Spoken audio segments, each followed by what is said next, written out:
আমি আমের ঝুরি তেল আচার বানাবো। তার জন্য আমগুলোকে আমি ছুলে নিয়েছি, ধুয়ে পরিষ্কার করে নিয়েছি। এবার এই গ্রেটারের সাহায্যে আমি এটা কুড়িয়ে নেব। তো যাই হোক, আমি এই আমগুলো কুড়িয়ে নিই। তো এই যে আমার আম সব কুড়িয়ে নিয়েছি।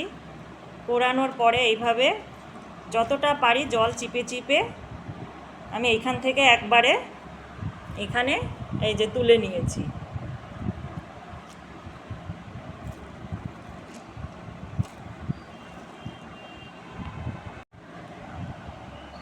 এই যে আমের জল বেরিয়েছে, এর মধ্যে আমি আবার লবণ মিশিয়ে মেখে বেশ খানিক সময় রেখে দেব, আরও বাদ বাকি যে জলটা আছে সেইটা বের করার জন্য।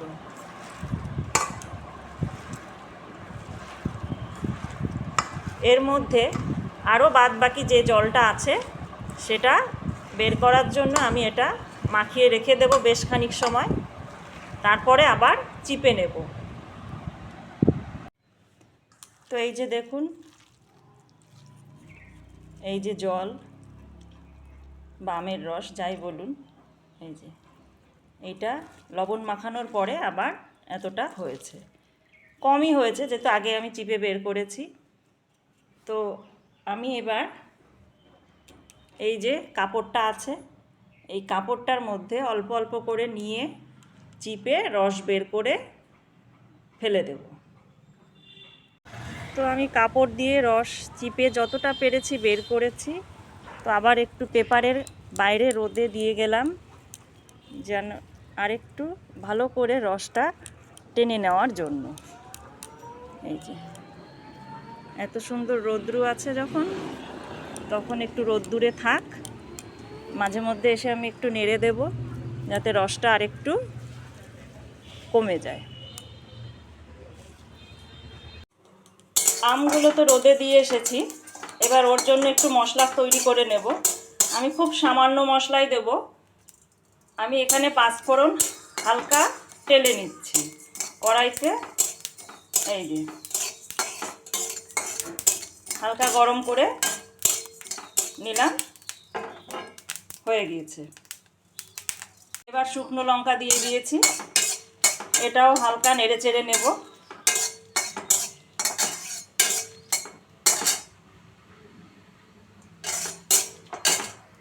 এই যে লঙ্কাটা নামিয়ে নিয়েছি, আর গরম কড়াইতে একটু সর্ষে গরম করে নিচ্ছি। আমার কাছে সাদা সর্ষে নেই, আমি কালো সর্ষে দিয়েই দিচ্ছি, আন্দাজ করে দিচ্ছি আমার মতো করে।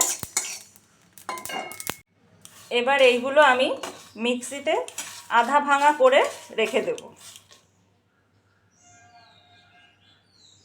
এই যে এরকম আধা ভাঙা মশলাটা আমি আচারে ব্যবহার করার জন্য করে নিয়েছি। আর কাঁচা আমের ঝুরির তেল আচারটা বানাবো। আমি রোদে দিয়ে এইভাবে শুকিয়ে নিয়েছি খানিকটা, পেপারে ছিল, তারপরে থালায় তুলে নিয়েছি। এর জন্য আমাকে একটু তেল গরম করে নিতে হবে। এর মধ্যে একটু গরম তেল মেশাতে হয়, একদম কাঁচা তেল মেশানো যাবে না। তেলটাকে গরম করে নিয়ে ঠান্ডা করে তারপরে মেশাতে হবে, আর এতে একটু তেল বেশিই লাগে। আর এই যে মশলাটা আমি করে রেখেছিলাম, এই মশলাটা আমি দিয়ে মেখে নেব।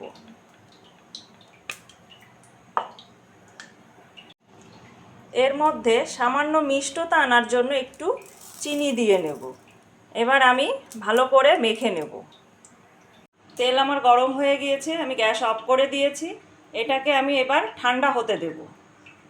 আমি এই কাচের জারটা ধুয়ে রেখেছি, এই যে এইটার মধ্যে আমি এই আমগুলো সব ঢুকিয়ে দেব। তেলটা আমার হালকা মানে গরমের ভাবটা অনেকটা কমে গিয়েছে, এখন হালকা হালকা গরম আছে। তো এই মতো অবস্থায় আমি এই তেলগুলো এই জারে ঢেলে দেব। খুব বেশি গরম তো ঢালা যাবে না, কাচের বোতল তাহলে ফেটে যাবে। সেই জন্য ঈষদুষ্ণ গরম তেলটা আমি এর মধ্যে দিয়ে দেব। আমি 2 কিলো মতন আম নিয়েছিলাম, তার আটি খোসা ফেলে দেখুন কতটুকু হয়েছে। তো এটুকু দিয়ে তো আমার সারা বছর যাবে না, এ তো মনে হচ্ছে 2 দিনেই শেষ হয়ে যাবে। তো যাই হোক, আমি আবার বানাবো। এটা প্রথমে একবার বানিয়ে নিলাম, এরপরে আবার আম এনে আবার বানাবো। তো তেলটা এর মধ্যে ভর্তি করেই দিতে হবে, এই যে। আর আমি এটা প্রতিদিন রোদে দেব, প্রতিদিন রোদে দেব। এখন তো আর খাওয়া যাবে না। তো হয়ে গেল আমার বানানো। আমি এখন শুধু প্রতিদিন রোদে দিয়ে দিয়ে একে মজাবো। এখনই তো খাওয়া যাবে না, না মজলে ভালো লাগবে না। তো আমি এইভাবে বানিয়ে নিলাম আমের ঝুরি তেল আচার।